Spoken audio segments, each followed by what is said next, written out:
Yeah, viewers all over the world. For some of you that are seeing me for the first time, one more boy Eze-Ana Ugochi tubelu n'Oraifite maọbụ ịkpọ m Akajiugo. I'm an ancient high priest. Abụ m onye isi nchụaja na Ugochi tubelu ọdịnala temple. Anyị na-agba afa miri emi lụkwazi ọlụ mmụọ dị iche iche. Abụgazi m onye isi nchụaja na ọdịnala Restoration Evangelical Mission, ụlọ onye mgbasa ozi ọdịnala Igbo. So you can call me a priest or an evangelist. I will answer. My mission is to help people live better life. N'ụbọchị taa n'oge awa nke eziokwu isiokwu anyị ji wee bịa bụ power of gratitude. Power of gratitude. I wee na-agwa gị na gratitude be very important. Also na one of the key in creation. Ga-abụ ọ bụrụ na ịghọta ya mee impress. It will help you to go a long way. And the gratitude, being grateful, always thanking, is one of the magic words. Ndị Igbo na-atụ ilu si na ilu ọma ka eji na ji agara ogwu.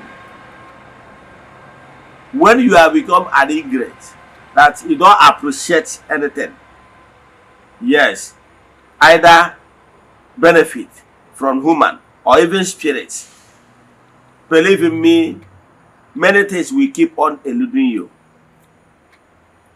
Yes, maka na ndị Igbo na-atụ ilu what Igbo adịghị says, and I quote, ekele nwaanyị na-agwa akịrị ike adịghị agwọta ọzọ.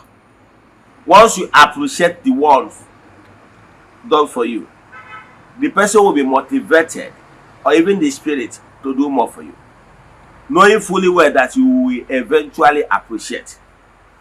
The power of gratitude, we want to look into it today. Go to book of Thessalonians, yes, chapter 5, verse 18. Ebe aka anyị chọrọ isi wee nebe anya taa wee kọwalụ ọtụtụ ihe ịma nke kwuru sị n'ihe niile bụrụ onye na-enye ekele. Before we dive into today's lecture, important announcement. Echefuna na anyị nọ na month of October. Ọ na ha aga n'isi njedebe anyị na-achịkọta ya. Anyị na-achụ aja anyị dị n'igwe. N'isi ụtụtụ ejego m na temple chụọ aja gọọ ọfọ kwubi okwu n'isi ndị niile sonyere anyị all over the world.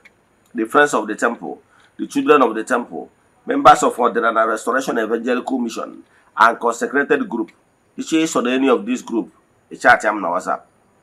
Anyị na-eme na na-ewe 3 prayer requests gidebe n'altar, na-achụ aja na-aga ọfọ na-ekwubi okwu n'isi gị ganye na ọnwa agwụ. Bọsị ikpeazụ nke ọnwa anyị ga-eje na mmiri were ihe ọnụ na-eri for gratitude. We proceed back to the temple, chụọ aja to entities of powers in the temple, gratitude. Then, jee n'ebe nchụ aja, gratitude, gbuo ebu mesara ka anyị na-ekekwasị aka ogiri n'aha mmadụ dum. To aka isi emi anyị malitere ịchụ aja ihe karịgoro 3 years now. We have massive testimonies, believe in me. So ọ bụrụ na you're interested, ihe ga-emewu forward your token donation to the account number. Chat them na WhatsApp. I wasn't got that details we need for you in order to put it. Echefuna. Now WhatsApp number you get 0805 78 37672. I repeat, 0805 78 37672. In our screen, you have numbers in that one, and you feel free to save this video and straight chat me. For I will help you. This message will not be long, so pay attention. Tag your friends and well wishers. Something that will liberate you for life. Today is your wide web power of liberation. Many people are in bondage. Yes, it could be the bondage of self-afflictions. It could even be the afflictions of the spirit, because you are indebted, knowingly or unknowingly, or out of ignorance. He committed dastardly act. He committed abomination. He committed some of those knowingly or unknowingly. He committed desecration to the holy things. Iso na ndị mebiri ihe ngwurube nna gị jide ebube. Ị nwere ike iso na ndị kwaturu altar. Ị mara na altar ọbụla ehibere where the whoever that erect that altar was inspired. Your ancestors was inspired. Where ubo bindi chair. Your ancestors was inspired. Where ubo aquarium. Aquarium is not only for fertility. Aquarium include fertility and the multiplication in all ramification. It could be progress, it could be money, it could be whatever. And when you hear the men and Guruben Nagi before then Nagi go into that line. But when you are growing up, instead of you to appreciate that your ancestors, your forefathers was inspired to build those altars for the benefit of you, the descendants, his descendants. Let me tell you what you don't know. During the ancient times, our forefathers embarked on so many battles to retain those ancestral home, that place you call home today. I can tell you that your ancestors fought to retain those areas. They sacrificed a lot. They went into covenant with the gods of the land. I pleaded with them that they want to live in that particular place as an ancestral home. Live there. Now you can see never to them. They went into covenant obobando with the gods of the land and make that place their home. Yes, and some agreement was reached before Ubenya Wobi. And the act of ignorance, maybe a pastor, someone only really brainwashed you that he had a medicine and Gurubenda Gija what will be is not true. If you are a family, you hear a man go jam or altar and then Nandagi Hibel. Because those ancestral altar, the Bendageba or Anabendagi, the Hendos was done in good faith. The ended Nandagi Bunobu Mako, the Maison. It's not so imegido yobuna. Yes. Manamari be agwagi gije kwatuo ezobu nobi ndi ndandaga. Well. Eba kitu egete orok. So he game appeasement, gratitude. Kenebe ha na nke ha mere ka we wike mere ozo. Ka were onwe mmalaga. When I was growing up, e were obi dị na ebe isi we pu obi. Yes. But many years down the line, that Obi was destroyed and desecrated. When I was growing up, when I came back to my roots, I made a covenant with my ancestors. I pleaded with them for mercy, for forgiveness in any way we have wronged. And I made a promise with them that if they will stand by me and help me to restore all have I lost in life, that I will appreciate them. Then I told them that I will build a befitting Obi. Yes, and without missing word, I can tell you, I can beat my chest and say that I have one of the beautiful Obi. Yes, standing now.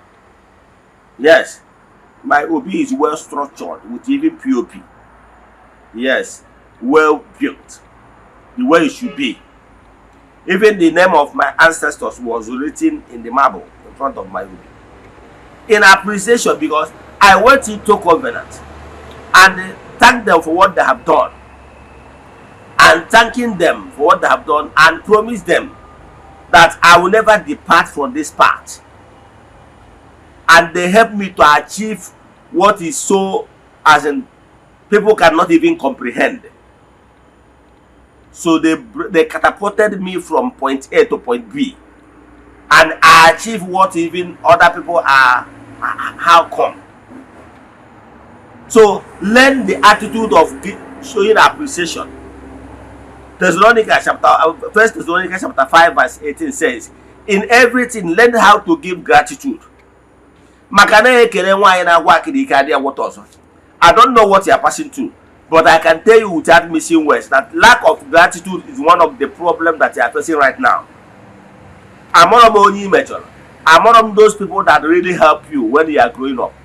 Have you appreciated them? I don't even know that spiritualist, that's that person that have been praying for you, working for you, sleepless nights. Have you appreciated the person? Any act of love given to you, shown to you by man or woman, by spirits, you must appreciate it. Ọ bụ ekene ikene na nke emere ya emere ọzọ. Ọ bụgoro na mmụọ mere gị ihe irikwa n'ọnya rie ndọkọrọ maka mpịawa azụ. O nwere ọtụtụ n'ime ụnụ ọtụtụ ihe mmụọ mere gị ihe ichefu ikene. O nwere otu onye bịa na be m years back, about 2 years ago. Bịa tụwara m arịrị etu ọnọdụ ya na nwunye si were tụba wee yọwa m sị na ihe ọ chọrọ na n'ọkụ 170,000 ka o wee mezuo ego ọ ga-ejikwuru nwunye ụgwọ shop na Nnewi. This is a matured man. Ọnọdụ ya wute m. I went upstairs and okay, I transferred 170,000 naira to him. He promised me that in 2 months, 3 months he will pay back. Till now, ọfụzie m n'ụzọ ọlọ ụzọ. Mmadụ ogbuchigo ụzọ, what is 170,000? Had they been appreciated, maybe na because na uche m dịkwa n'ihe a ma ọ bụgoro na ọ na-akwụ 1 naira. At a stage I will say no problem. Keka business si agakwa na-aga, no problem, forget. Mana orichigo ụzọ ya. Some of you are in this mess that mmụọ mere gị ihe, you did not even thank mmụọ. Like 3 years ago, one guy called me. I was like crying in the shop. You know, one of the Hannahs over 2 weeks. No one of you na say one can elego. Mgbe ọ na-agwa m ihe dị etu a, ọ na-ewute ya. Mmụọ wee gwa m na onye a na ọnọdụ ya dị bad, na o kwesịrị ka enyere ya aka. Wee gwa m ihe m ga-eme, wee nye simple rituals ọ ga-eji akwa wee mee. Si ọmụ na o mesịa ya dịka mmụọ si gwa m na shop ya na ahịa ga-azụwakwa. Mana ahịa azụwanye echefukwana ime ihe o kwesịrị ime. Bido na chie n'ọchị bụ ụzọ okwe m wee naba. Ị mara na nwa amadi a ga-emesi anya bụ ihe after o mesịrị ya bụ ihe few days ahịa wee zụba na shop ya. Ahịa zụba na shop nwa amadi a o chefuzie for over 2 weeks ọ na-eleta ego ahịa na-asụ afịa na-asụ. Nwa amadi a wee chefu ịma na ọ ya n'ofe ka o chefuo dibịa gwọrọ ya. O chefuzie esikwazi nwoke nekwa na ihe a ngwakwara ya na o mekwara ya na ọwa ọkụkwara ya. Yes, o nwere ike ofe udo na ọgwa m ya na-enwere ike isi ya weta ọjị ma ọ bụ mmanya a ga-eji wee je kele mmụọ. Mana ọ bụrụ na ọ gwara m ihe m kwesịrị ime ya bụ iji gwa mmụọ si ya deme na ihe a ọnụ gwakwara nwoke a na okwukwa na ọ gaziri ya. Ekene ha. Ị mara nwa amadi ya emere ihe after 2 weeks and shop ya megide kpọchikwa ọzọ. O wee jekwa n'ahịa wee jegorokwa akwa mechi ihe na-emekwa ihe ndị a nsị ya mee before o mesizie ya o nwere ihe ụzọ ya emeperozi o wee chiatakwa back to me. Mana ọ mara na mgbe a ọ na-akọrọ m ọnọdụ ya na-ewute na m nwa na onwe m na ọnọdụ ya wutere m na mmụọ wee yi ụmụ mmụọ si ya kere ihe a ga-eme n'onye a. Ụmụ mmụọ wee sị m gwa ya eme ihe dị etu ọma ọnụ ụmụ mmụọ tinyere aka na ritual ahụ gwara ya mee. Ị ghọtara ya? Ịma na onye isi nwee ike nakacha ụdara ọzọ taa n'ụkwụ ya jekwa zọrọ ọzọ. The problem you are facing is that you lack gratitude. When was the last time you thanked the ancestors of your land? When was the last time you thanked your Chionyowa, your guardian angel? When was the last time you thanked Anabennage? When was the last time you appreciated your spiritual forces? You think you are giving me. You are not giving me. Yes, because what we normally do is what I like Igbo spirituality goes hand in hand with the Saraka. Even if you fail the Achi and everything, the whole thing they will still use it for Saraka and people will come and eat, marry and be happy. You must be a joy giver. You must be a source of joy to others. Because you benefit from whenever you engage in joyful activities. Why I like Igbo spirituality goes with Saraka. Ọwụ ọtụ ndị na-abịa na temple ihe ọma emere ha pụta efi si gbuo. Ebusie efi anwa ihe mmụọ chọrọ gratitude. Then anụ efi ọ ndị mmadụ ga-eri wee nwa aṅụrị. Mgbe ọ bụla anyị mere Saraka na temple ọ ndị mmadụ na-eri. Agụụ dị. So whenever you become a source of happiness to mmadụ. Ịghọtara ya? Aṅụrị anwa onye ahụ nwere iketara okenye ya. Onye nwa bụ Saraka. Onye abụ helping the needy. So in any way possible. Like, let me give you another example. Now, my family, ancestral day, every 1st of January every year. And me one, we may Saraka, we return the Nanaiha. Now, more appreciate what they have done.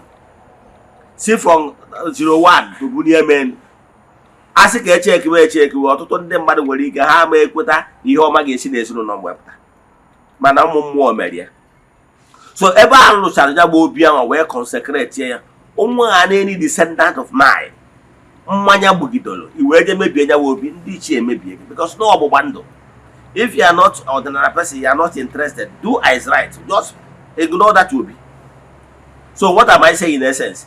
Where am I talking about you that under the influence of my voice? When was the last time you appreciated your spiritual forces? When was the last time you appreciated people that loved you, genuinely loved you, people that is praying for you, people that is working for you? When was the last time you appreciated people that was too nice to you? Even on one good turn deserve another. Ọ nwere mgbe ụfọdụ nwere ike ọ bụrụ na ọgwụ ji aka gbuchi ụzọ gị. Mmụọ mere gị ihe iri ọnya rie ndọkọrọ. Mmadụ mere gị ihe iri ọnya rie ndọkọrọ. Onye wa the problem. So today, as you are hearing this voice, you are under the influence of my voice. Desist from the lack of gratitude. Very important. Thank you is very appreciated. It shows ndị Igbo na-atụ n'isi na okwu ekwurekwu wo Biafra anyị. You might be thinking what you will do for somebody, for your mom mere gị. Mana ị mara na iyi ekwupụtagoro ekwupụta. Onye ahụ amarụ na obi gị dị ya. Ọ bụrụ ị na-eme ihe emeworo procrastination is not good. So what am I saying? I'm rounding up. Learn how to always appreciate. Ihe ọbụla mmadụ mere ụmụ ọbụ mmụọ mere ka o wee dịrị gị mma. Learn how to thank people that really help you when you are in need, both man and spirit. Because mgbe ọnwụ na ihe ọma mere gị through me. Ọtụtụ ndị mmadụ na-enye m testimony si Eze-Ana na ya na ọnọdụ dị anya ya na alụ nlọ wee fụ m na nlọ wee bịa help ya. Uru ọ kpatara balụ na ị ga na-enye testimonies. Anyị ghọtara ọtụtụ ndị mmadụ adala ike inye testimony n'ọdịnala. Ịgwakwa m ihe m meme ekenekwa m ụmụ mmụọ si ya ekene doro unu na unu mekwara ya ọzọ. I will thank them. Ha marụ na onye agwalụ nụrụ. Ifu ka Jizọs na-asị nwa nwoke agwọrọ ọrịa ọ bụrụ mmadụ iri ka ya gwọrọ kere ebe ndị ọzọ nọ. Chukwu okike na ụmụ mmụọ na-atụ anya ekele n'aka gị ka m kwụsị ebe a. Let us pray. Onwe ajụjụ ị nwere na nkụzi a chat me on WhatsApp 08057837672. Ekpere. Ekwere m na Chineke. Ekwere m na ọ dịghị ihe siri m ike nke Chineke na-apụghị isi m ụzọ m ga-esi lụgbuo ya n'ihi na ọ mazuru ihe niile. Obi m siri ike na Chineke emeworo m ya gazie.